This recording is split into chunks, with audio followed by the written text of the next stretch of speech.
just the truth. It's so true to me. Nothing new, there's nothing new, yeah. Nothing new under the sun, yeah. We getting money, yeah, and we don't really care about these haters, what they saying, fuck them down. Yeah. We staying hungry, and we are gonna grind till we drive them out their minds, fuck them down, yeah. We getting money, and we don't really care about these haters, what they saying, fuck them down. We staying hungry, and we are gonna grind till we drive them out their damn minds. This is my Pok3r killer. It's a DZ60 RGB PCB built in a cyan solid block of aluminum with a brass plate, holy pandas, and white pudding caps.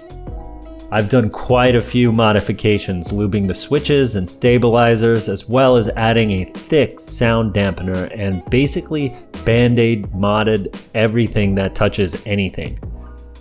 But first, I will be giving away this GMMK compact keyboard, so subscribe so you don't miss out. Now, before you say anything like, well, this board probably cost $450, this board cost me $215, but really you don't need to break the bank to build a nice custom keyboard. It comes down to the premium parts you want for the build. I ordered pretty much all the parts from AliExpress because all the hobby keyboard companies are pretty much listed there.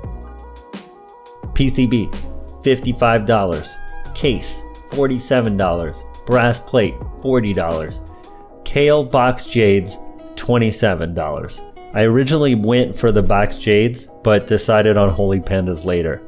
Stabilizers, $11. Sleeved USB cable, $16. Pudding caps, $19. This is a total of $215. In comparison to the Ducky and GMMK Compact, it's double the price with premium materials. Let's see what this looks like to cut back on some of the parts while still maintaining a quality board and matching the competition. We're going to stick with the PCB because, let's face it, this should probably be standard. It's $55. Plastic case, $11.25. Maybe we can go for the clear case. Please note, the Ducky comes with a plastic case and so does the GMMK. Aluminum plate, $20. We're keeping the same stabilizers because they're screw-ins. Screw-ins are the best. $11. The DZ60 comes with a fantastic braided cable, so no USB cable, that is for free. Pudding caps, $19. Generally, you can find decent caps of your choosing for under $20. Amazon is a great place for that too. I'll add some links to some great affordable keycaps on Amazon to the description. Kale switches, or general what I would call mid-tier switches. A lot of folks seem to like the whites, so you're looking at 61 of these. Although I recommend getting maybe one or two extra, you never know. $22. This build totals $138.25 next to the GMMK and Ducky. This is a $40 increase, roughly. Customization is great, but the reason this is a Pok3r killer for me is the DZ60's QMK configuration, which basically allows you to customize the layout and macros infinitely, whereas boards like the GMMK Compact and Ducky fall short in customization, missing full media support. Like, how are you going to have media keys without a player pause key? Or they make you do finger acrobats to reach the second layer. No. I like to do as little palm travel as possible so I can use my handy dandy wrist rest. And I hate being at the whim of the manufacturer to provide a better firmware update. Since I loved the layout of the Pok3r, I configured the board to have the same layout with some additional conveniences for RGBs and a layer for toggling caps.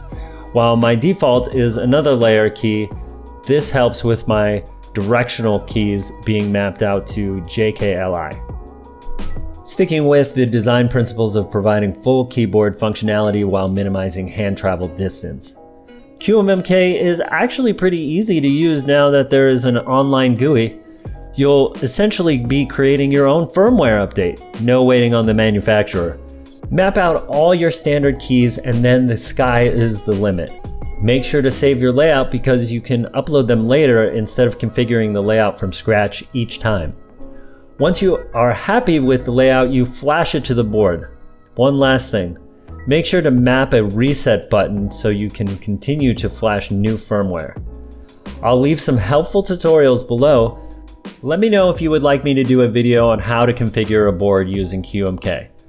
I'll also leave a copy of my keyboard layout file which you can use to flash your board without mapping anything. The RGB is beautiful on this PCB and they are as bright as the sun.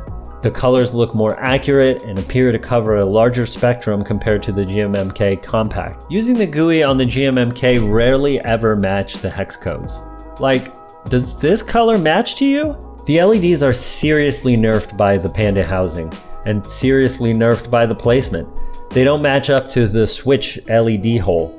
I don't understand why they would do this. As you can see, some key legends are brighter because the LED aligns at the top of the switch orientation. Switches with transparent housing should help with the legends, but it's a bummer. One plus side with the blue Pandas is that it gives off a light blue color when the light shines on them.